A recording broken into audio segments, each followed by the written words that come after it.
എനിക്ക് ഓരോ നിമിഷവും നിറവുള്ളതാണ്. വ്യത്യസ്ത ഭാവങ്ങൾ നിറഞ്ഞതാണ്. ആഴമുള്ള അനുഭവങ്ങളിലേക്ക് അവ വഴി തുറക്കുന്നു. ആസ്വദിക്കൂ തന്മയി ഭാവത്തിൽ. തന്മയി ജ്വല്ലറി, നിലമ്പൂർ.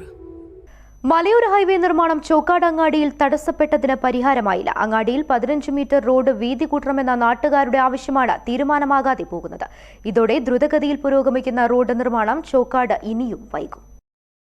മലയോര ഹൈവേ നിർമ്മാണം ചോക്കാട് അങ്ങാടിയിൽ തടസ്സപ്പെട്ടതിന് മാസങ്ങളായിട്ടും പരിഹാരമായില്ല. റോഡിനാവശ്യമുള്ള സ്ഥലം ലഭ്യമാക്കി നൽകാത്തതാണ് പ്രധാന പ്രശ്നം.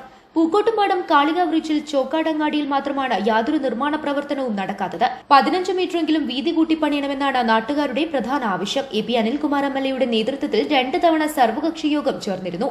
എന്നാൽ അതിലും ഒരു തീരുമാനവും എടുക്കാനായില്ല. യോഗങ്ങൾ കഴിഞ്ഞ് വീണ്ടും മാസങ്ങളായെങ്കിലും കൂടിയാലോചനകളൊന്നും നടക്കുന്നില്ലെന്നാണ് നാട്ടുകാർ പറയുന്നത്. മലയോര ഹൈവേയുടെ അലൈൻമെന്റ് പ്രകാരം ഡ്രൈനേജ് അടക്കം 12 മീറ്ററാണ് വീതി. എന്നാൽ ചോക്കാട്ടങ്ങാടിയിൽ ചിലയിടങ്ങളിൽ 12 മീറ്റർ പോലും തികയില്ല. നിരവധി വർഷങ്ങൾ മുന്നിൽ കണ്ട് നടത്തുന്ന പ്രധാന പാത ആയതിനാൽ അങ്ങാടിയിൽ 15 മീറ്റർ വീതിയിൽ നിർമ്മിക്കണമെന്നാണ് നാട്ടുകാരുടെ പ്രധാന ആവശ്യം. ഇതിനാവശ്യമുള്ള സ്ഥലം നിർമ്മാണ കമ്പനിക്ക് പഞ്ചായത്ത് ലഭ്യമാക്കി കൊടുക്കണം. നിലവിൽ തീരെ സൗകര്യം കുറവുള്ള അങ്ങാടിയിൽ 15 മീറ്റർ വീതിയിൽ റോഡ് നിർമ്മിക്കണമെന്ന ആവശ്യമാണ് വ്യാപാരികൾക്കുള്ളത്.